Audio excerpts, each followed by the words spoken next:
show. In an easy chair, pulled up in front of a television set. The television set was still on. The Christmas lights on his Christmas tree were still blinking. And near his chair was a television program guide from December the 5th, 1993. This is 1998.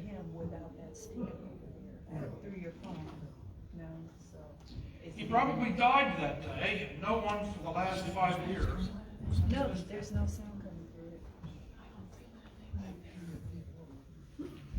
Ecclesiastes, in evaluating the world, moves from philosophy to ethics in chapter 4.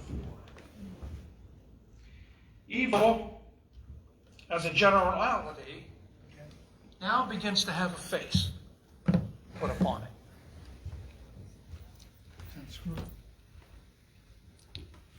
And being in contact with other people can be a challenge.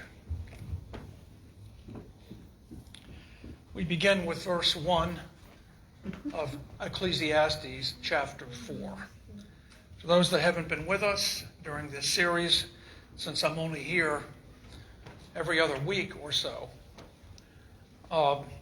it makes it more challenging for us to follow along. But you recall that we have been speaking about the book that Solomon wrote at the end of a life that began with wisdom and ended near the end of it with foolishness, and at the last came back with wisdom and commentary upon living life under the sun.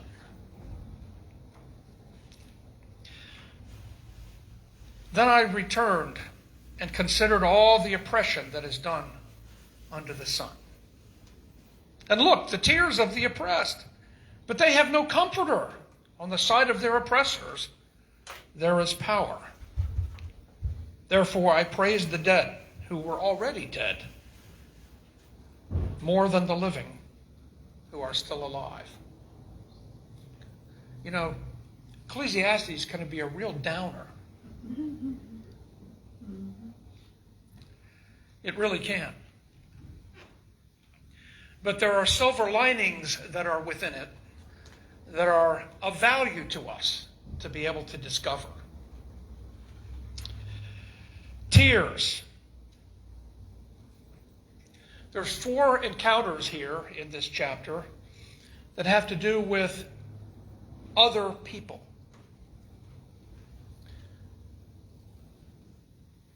And the last of the 4 has to do with Solomon himself and other people.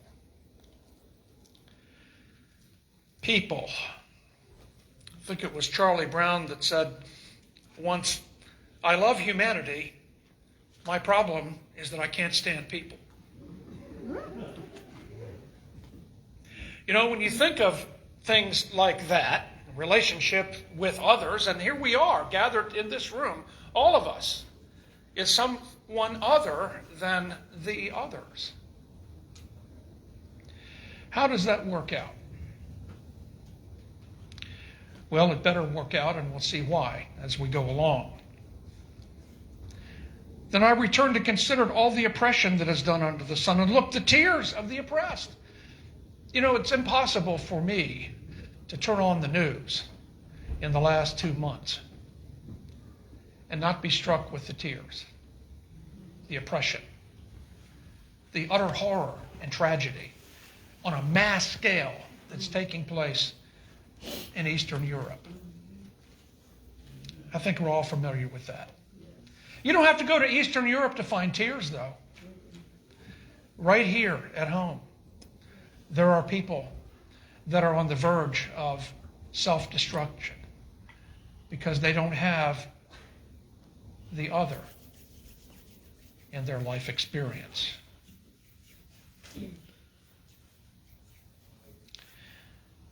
The word oppress is here,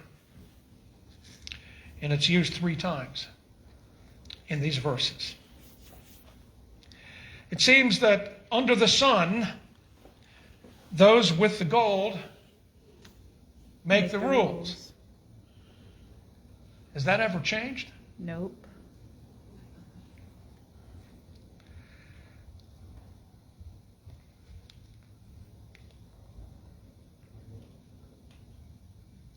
And then it continues,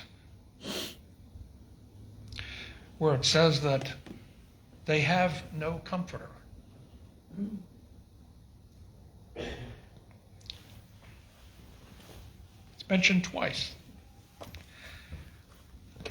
As a Seventh-day Adventist, I believe that the way to discover what the Bible is saying in one part of the Scriptures, we do some searching and we find out where something defines our question in another part of the Scriptures. Isn't that the way that we're used to discovering truth? I think you'll agree that it is. In Isaiah 51:12, we read this, and this is God speaking. I, even I, am he that comforts you. Who art thou, that thou shalt be afraid of a man who will die, and from the Son of Man who will be made like grass? You know, there's a lot of wanton evil that's being perpetrated in the world. And it just isn't because of the one man in Russia. It's because of mankind itself and the kind of values that we live by or choose not to be related to. So we're all involved in this. Gentlemen, has there ever been anything that you've said or done or haven't done when you should have that has ever caused your wife to shed tears? I can't upset myself from that. When it comes to some of the closest human relationships, we begin to find out our limitations in the fact that we too are infected by sin. Relationships, others, how important they are. Do you know that the worst punishment that can be inflicted upon a prisoner in a penitentiary is solitary confinement? Mm-hmm. Doesn't matter who they are, doesn't matter what they've done, doesn't matter whether they have an antisocial attitude about anybody that they might see or do. If you're in there long enough, you will lose your mind. And so in most civilized societies, and ours is one of them, there are limitations upon how long a person can be kept in solitary confinement. It's a very severe punishment, but it has to be used judiciously or it loses its purpose. Our purpose isn't to warehouse people and drive them insane. Sometimes some of us aren't sure what the purpose is, but it's important to take certain kinds of people out of circulation for a while after they've done unspeakable things. We can even reference the 23rd Psalm. Psalm 23, verse 4. You are with me. Your rod and your staff, they comfort me. They do. In fact, in verses 2 and 3, Ecclesiastes, who's another name for Solomon, really, the teacher, the preacher, as it says, he has something to say about death being better than life in some circumstances. Sometimes I'm sure that's true. The man that suffered the most in the Bible, other than Jesus, who suffered more than we can ever imagine. In fact, Jesus had to be supernaturally sustained, or he would have died in the Garden of Gethsemane before he got to the cross. That's how bad it was. We have no idea, and we are not sustained for crucibles like that. This is what Job said when he was afflicted, and he was afflicted terribly. He lost his wealth, he lost his family, and finally he lost control of his own body. and he was an object of pity. May this day perish on which I was born, he said. He wished he hadn't been born. His friends defended God through traditional theology, not experiential. And at the end, God's evaluation was this on his friends, who came to try to comfort him, but actually ended up blaming him. There must be something. There must be some sin. There must be some unconfessed issue here that God would afflict you this way. Did God afflict Job? Question. No. No! The devil. Who was it? The devil. The evil one. God afflicts no one. There's a time coming for affliction, but it isn't for the purpose of torture. It's for the purpose of judgment. I'm amazed at God. I'm amazed. The more I study the Bible, the more I'm amazed at his character, at his restraint, at his caring concern for everyone. You know, people that we excoriate because of their great wickedness, God loves them too. Amen. Jesus died for them. That's right.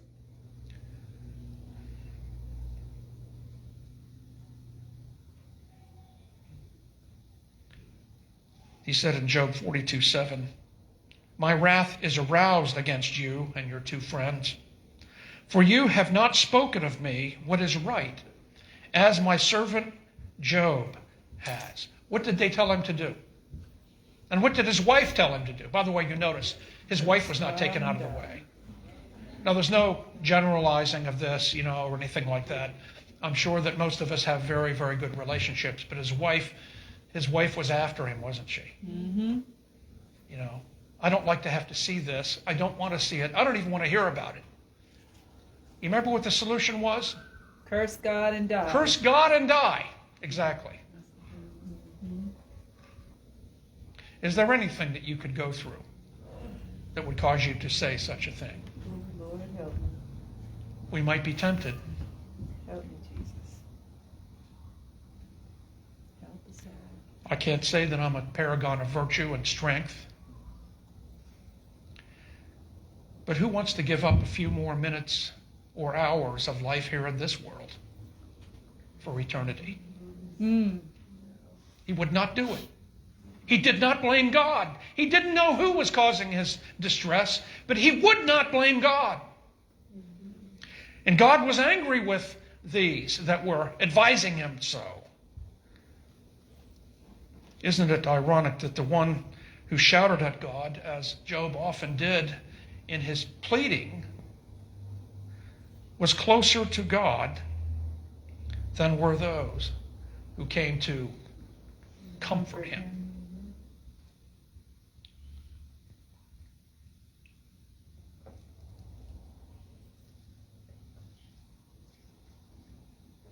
Let's move on. Beginning in verses 4 through 6, we come to the second discovery about other people.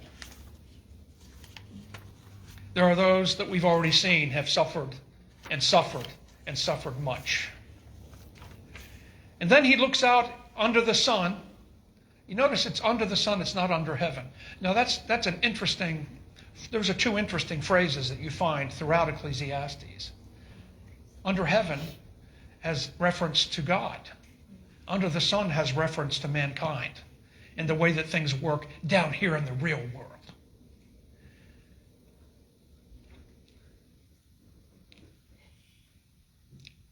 Ecclesiastes is not really fond of what we call the real world. In his old age, not only did his mind come back to God, but with his mind coming back to God came from the wisdom that came from God. And so he puts a right evaluation on the things that he describes here. In the relationships of life. He's past philosophy and theology now. Now he's moving to life as it's lived, where people relate to one another. And he sees not tears, but he sees evil hands. Beginning in verse 4. And again I saw that for all toil and every skillful work a man is envied by his neighbors. This also is vanity and grasping for the wind. The fool folds his hands and consumes his own flesh. There's a lot of interesting things about that. Better a handful with quietness than both hands full together with toil and grasping for the wind.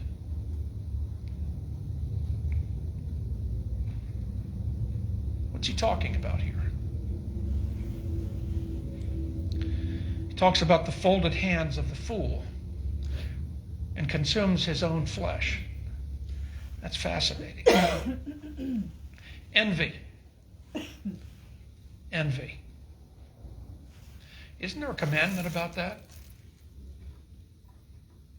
Thou shalt not covet. Anybody know which one it is? The 10th. It's the last, isn't it? Thou shalt not covet. You know, I don't understand humankind, I guess. I'm not a clinical psychologist. But sometimes you wonder why people work so hard not to have to work. You think of the thief and the criminal. Some of them are highly intelligent, and they're more dangerous. They need to be incarcerated. But what they're trying to do is to get ahead by taking what other people have and making it their own. And they ain't playing no games with that either. And in the end, they destroy themselves. They do greater harm to themselves than they do to their victims. Yep. And their victims sometimes have been treated horribly. In Proverbs, which is also written by Solomon earlier in his life, chapter 6,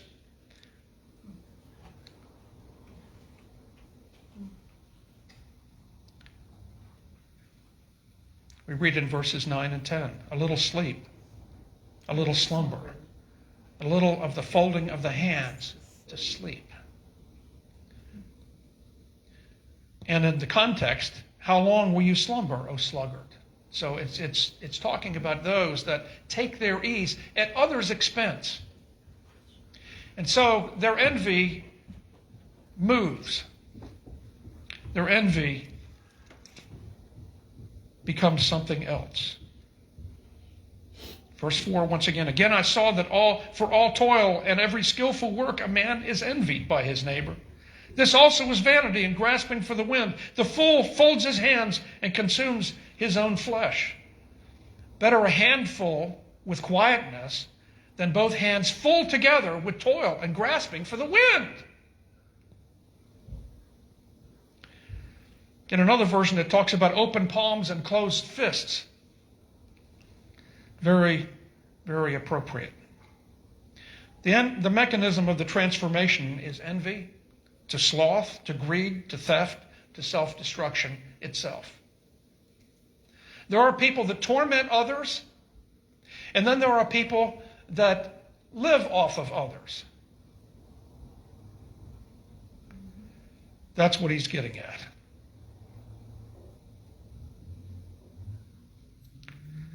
It leads to working even harder than if they worked honestly, and to their own self-destruction.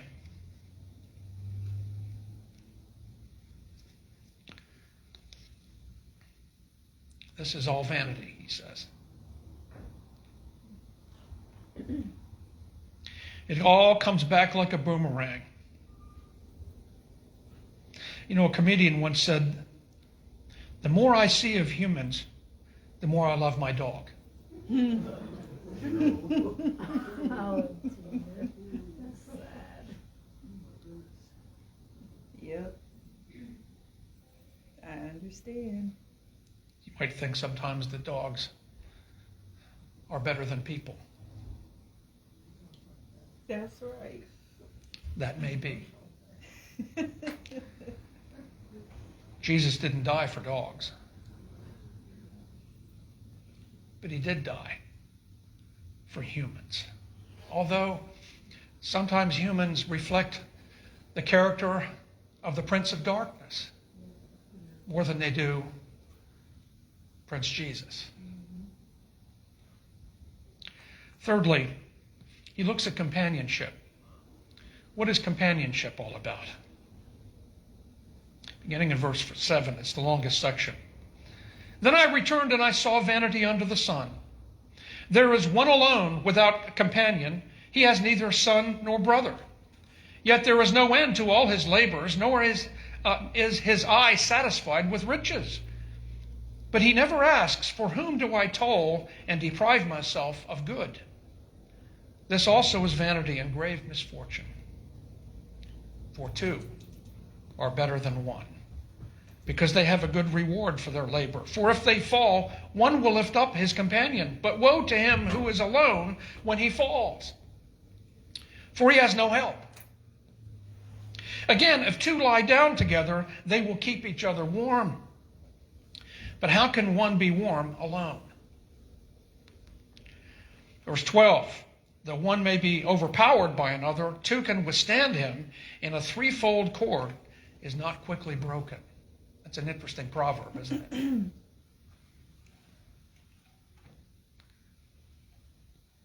Ecclesiastes pleads the opposite view. One alone, without a companion, is vanity. Now, a good many of you today are not presently joined. That's not pointed at you at all. There are marriage relationships and there are other relationships. But there have to be relationships or it's vanity. We'll see where that goes. Without others, we tend to concentrate on inanimate objects.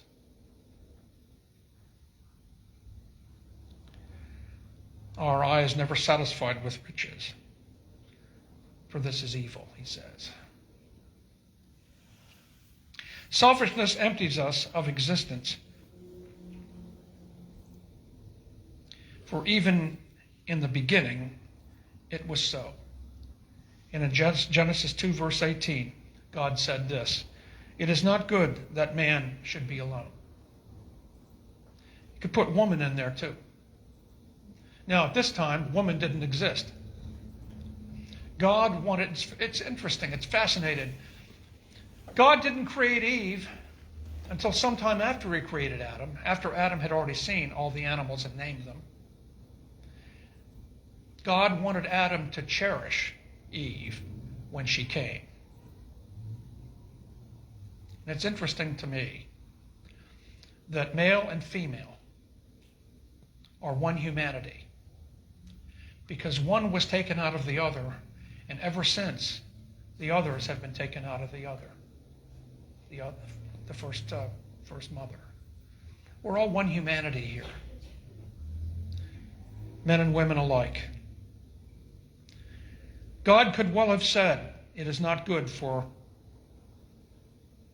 mankind to be alone. Without another, we do not know who we are.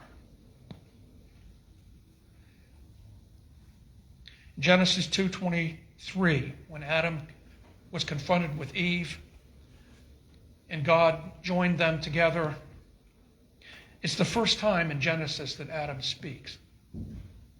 Talks about him being created, going here and there and doing this and that, but he never speaks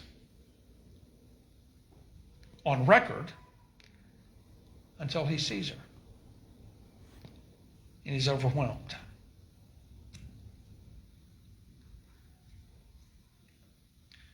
Long time ago, I'm not sure how many decades ago it was, I've stopped counting them.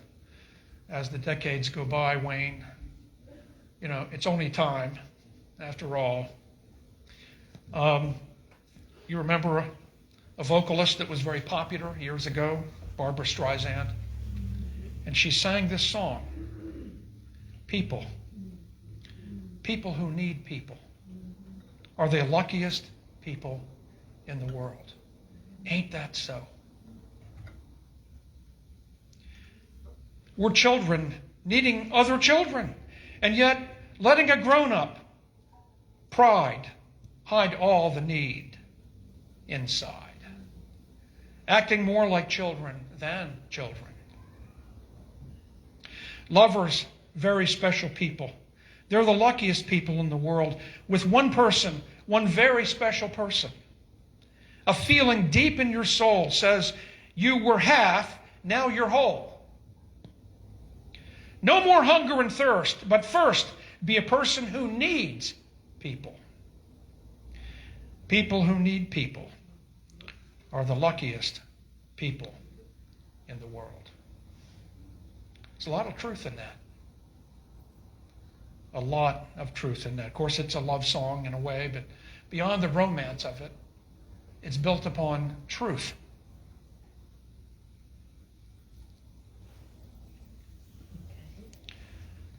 We can see that it's better to be with people when one stumbles, when one is cold, when threatened, needing an ally.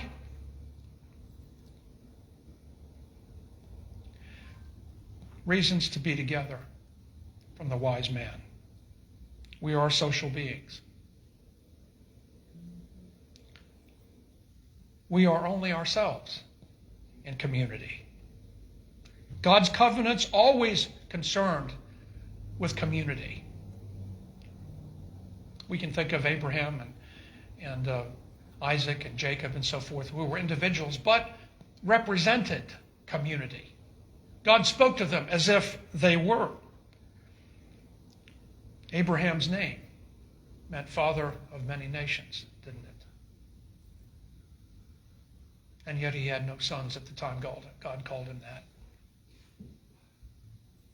God reveals himself to a community of faith at the foot of Mount Sinai. Jesus calls the church, the ecclesia, if you will, to him. We are sacred within a community. Salvation is individual, but it loses itself to a greater extent when disconnected from community. And then beginning in verse 13, we come across something very, very interesting. Solomon tells a parable, basically.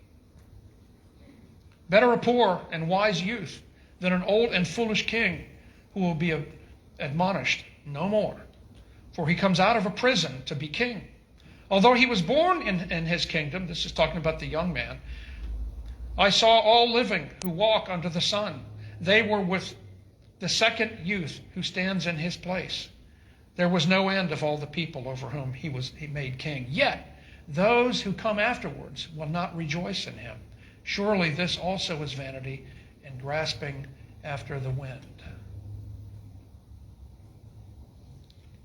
What is he talking about? He's talking about his own life. He's talking about what happens after he's gone. He's talking about his foolish son who learned how to be foolish through his father's example, Rehoboam. And then he's talking about here Jeroboam, who ended up ruling 10/12, if you will, of the kingdom. He's talking about Solomon's future succession as if he saw it in advance. God gives us a sense of something else, as he did Solomon, that awakens us to the need for the transcendent.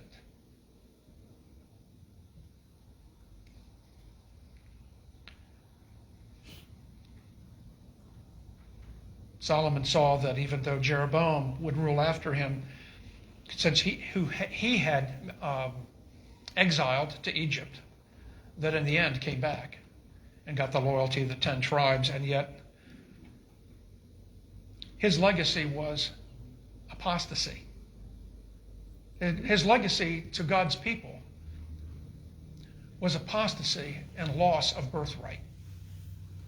Because you had Judah and Israel side by side, and Israel was lost.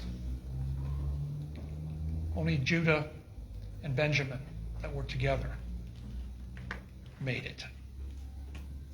So it seemed like a success. Was not. It was a loss, after all. And all of this is grasping for the wind.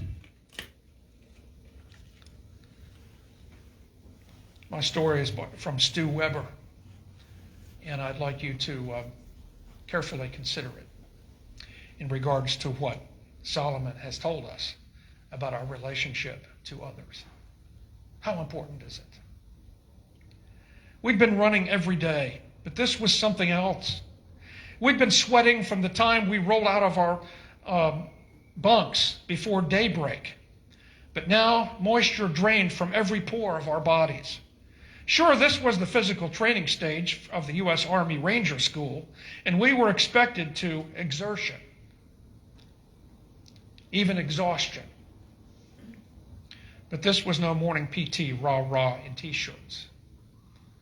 Now, I know that these sort of things happened because my son treated Army Rangers. Their contests for who becomes the Ranger of the Year and so forth took place at Fort Polk, Louisiana, where my son was a physician. He often had to tell weeping soldiers that they were going to be discharged from the Army because of injuries that they sustained in these exercises. Now, Bo back there knows something about this. He was a Navy SEAL, and their training is similar. They say that Navy SEALs are tougher than any of the others, and that's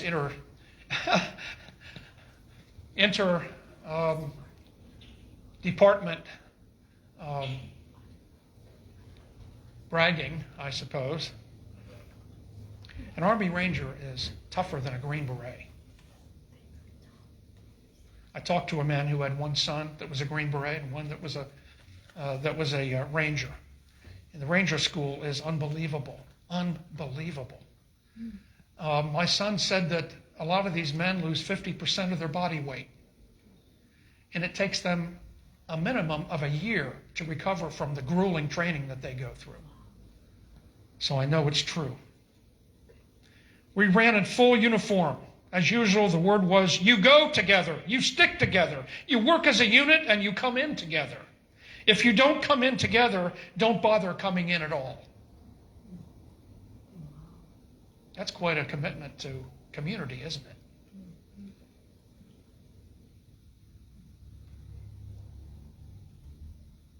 I think I got that wrong. Martin's the Navy SEAL. Bo was in the Navy, so get it straightened out here. Somewhere along the way, through a fog of pain, thirst, and fatigue, my brain registered something strange about our formation. In the military, you often do your cross-country work.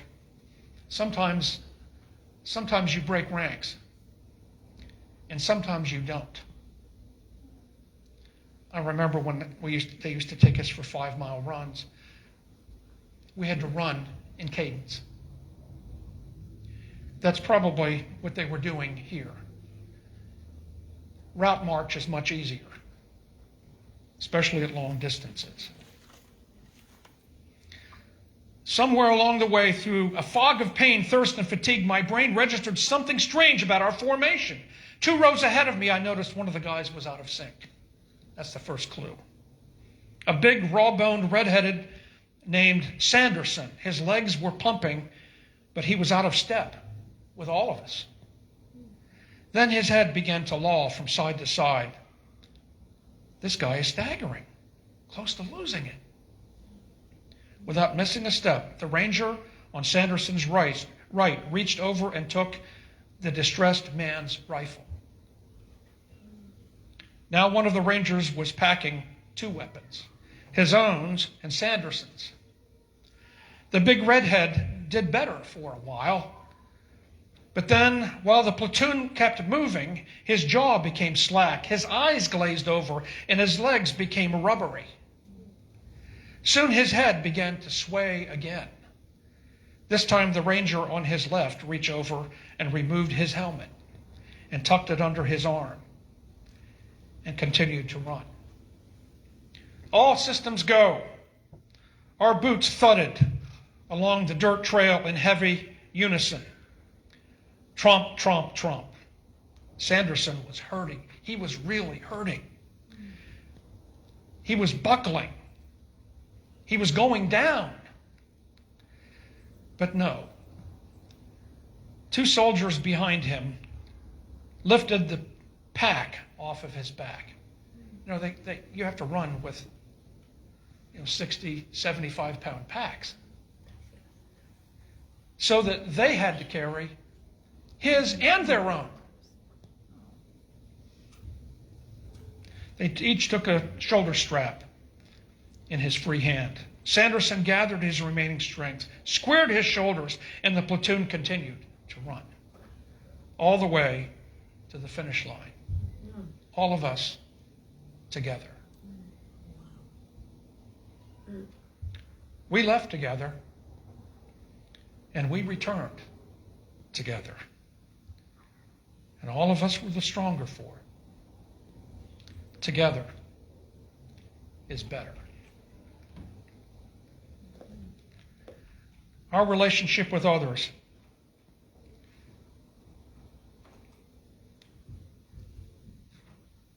Our relationship with others is truly an extension of our relationship with God. If we're having trouble here, believe me, we're having trouble there.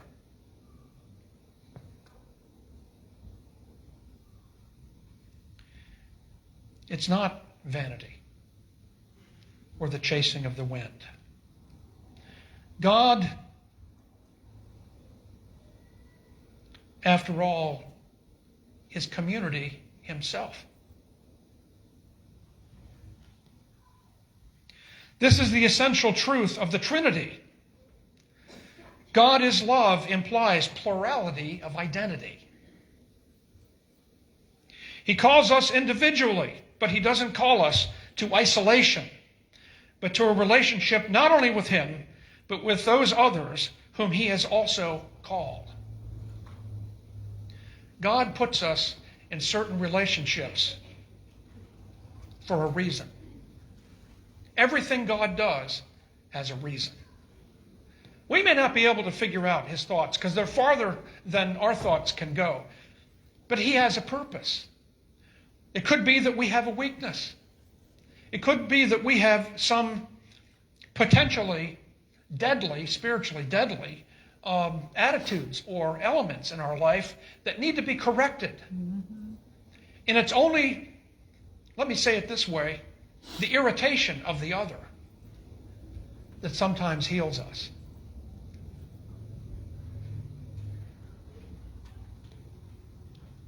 In that relationship, our deepest needs are met and our life purpose is fulfilled to his glory in our maturity towards his likeness. Now, I've just been handed a card asking whether I would let someone make an announcement. Okay. And you may. Can you be heard from where you are? I hope so. I'll try to speak up. What Michelle said earlier, we're having vespers tonight about the latter day. We're watching a video passage from a really good sermon and talking about that together just interactively and having prayer about that. And so that's really important. We're hoping that everyone can come. Okay. Thank you. It got done. Let's bow our heads, shall we? Loving Father, what can we say? The words of the wisest man that ever lived have been delivered.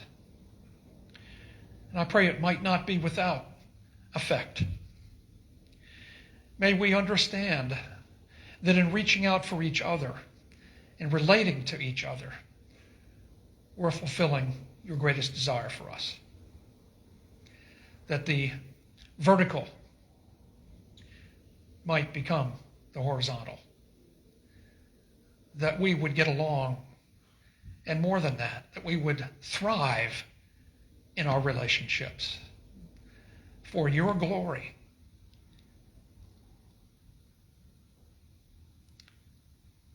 And for our betterment. In Jesus' name, amen. Amen.